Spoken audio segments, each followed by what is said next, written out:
G'day everyone, it's Christian here from Affinity Dog. It's been a while between videos, so I thought I'd make another one.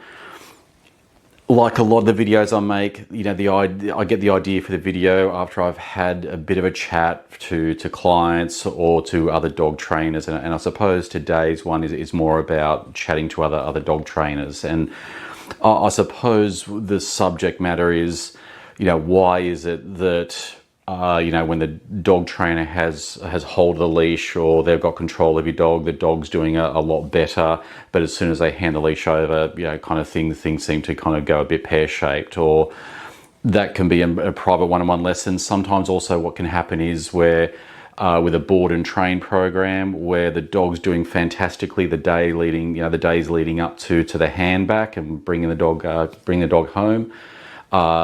But then, when we get the dog home, it's mucking up, it's playing up, and kind of we're wondering, well, what's going on. So just to chat about a few of those things. Now, I suppose you could say that it's to be expected that, generally, if you've been doing a job or been doing a profession or a sport or something else, some activity for quite some time, of course you're going to become good at it. So you're expecting that person to be better at it, and they're going to make it look easy and that sort of thing. But obviously when you come talking about dogs and people are going, oh, we're not just talking about a tennis ball here or something. We're talking about someone's dog. So they're wondering what's kind of going on there. So just to talk a little bit about that, and when I thought about it, yes, there's probably 1,000 things going on, and I suppose that's what I wanted to say is that a lot of trainers, myself included, are probably doing little things that we don't even realise that we're doing, and that's kind of a big chunk of why the dog is performing a lot better for us sort of thing. But just to a lot of things that a lot of the time I'm bringing things back to relationship, and absolutely that's a big part of it, and you shouldn't forget that part. But I suppose to talk about some aspects of that and some things that may be going on and might be able to help you out a bit. So when I thought about it, the first thing that kind of popped out at me was, kind of early intervention. And this is something that goes across, again, a lot of subjects, and a lot of people say, look, early intervention's best, and a stitch in time saves 9, and that sort of thing. So, but I'm talking about, you can think about it at a micro level and probably also at a macro level as well. And so at the micro level, it's when a dog starts pulling, and I see a lot of people, they wait until the dog is out at the end of the leash, or they're actually pulling the leash, and that's when they start to do something about it. And the idea is that you get in there early, that you get in there before the dog's pulling, before the dog's at the end of the leash. So that's the idea, and there's probably lots of other things that, like the other day, there was an example where I was doing a lesson with a lady, and we were just outside her front door, and a delivery driver turned up, and I just happened to have hold of the dog, on a leash. And the delivery driver came over, handed the package over, and then kind of walked off. And the lady said, "Oh, that was really good. Usually the dog would have barked and gone off and that sort of thing." And I thought about it, and I said to her, "Well, yeah, I saw the delivery guy coming, and so I, gave a couple of kind of little light taps on the leash and put a little bit of leaf pressure on there. I gave out a couple of lower tone, good dogs, it's going to be, good dog, it's going to be okay."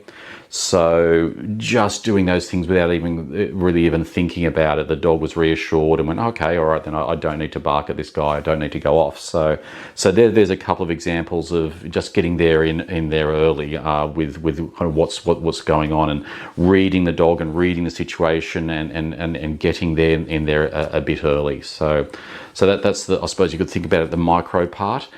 At the macro part, it's about that you can get in on top of habits before they become habits, or bad behavior before it becomes bad behavior. So that means that, if you see your dog just starting to get a little bit reactive to other dogs or maybe humans or something like that, if you get in early and do something about it before it becomes a regular thing, Once the dog's doing it, they've been doing it for a month, 3 months, 6 months. Now it's become their normal, and that's what they do. So you've got to try and get in there early, and if you can nip it in the bud, then again, you're probably going to kind of get on top of some of these behaviours before they become really a big issue. So that's number one. I suppose we could put under the heading of early intervention.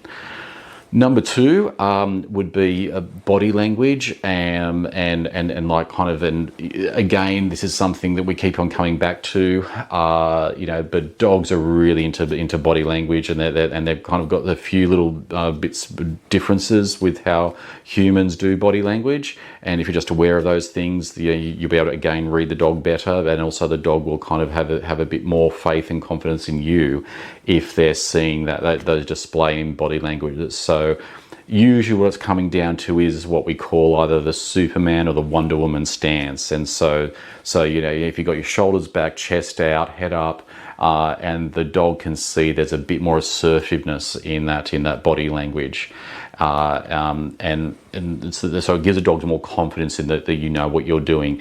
So if you're just grabbing the leash and you're displaying a bit of weak body language, or you're just kind of showing that you don't really know what you're doing, that's when the dog goes, oh, hang on a second here, and then they kind of start to display maybe some behaviours that you don't really want. So that's just another thing to kind of think about and what you're doing with body language. Number three, and you could say it's kind of related to the second one, body language, but number three is relax. And again, if you've been doing something every day for a number of years, you tend to get relaxed doing it, and you're not really thinking about it, and you're just doing your thing, and so you don't really have that kind of tenseness. But I totally understand, I totally get it. If you're doing a one-on-one session with a trainer, or if you're doing a handback session, the trainer's just showing you how to do something, and you're kind of thinking about it, you're kind of probably going to be a bit tense because you don't want to muck up and that sort of thing. So the dog can feel that tenseness coming down the leash, and they can kind of see that you're not quite sure, and that there's not that relaxation there. So it's about, sometimes you just got to kind of stop and take a deep breath and just relax a bit, and okay, I'm going to slow it down.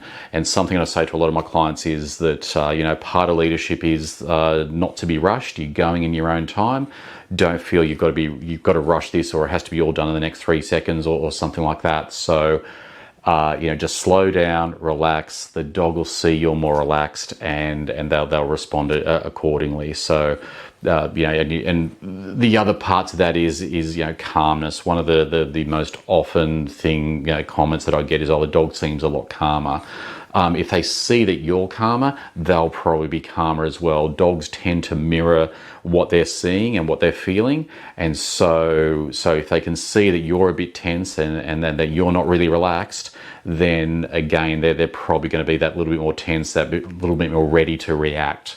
So again, relax, calm, show the dog you're relaxed, you're calm, then like kind of you'll get that kind of bit better result from the dog.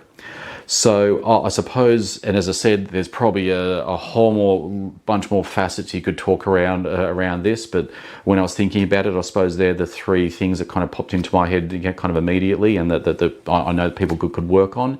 So, happy to chat more about it if you want to have kind of get some help with your dog. So I'm Christian from Affinity Dog Training. Of course, contact us if you've got any questions. Thanks for listening. Check us out at affinitydog.com.au. Effective real-world training for your dog.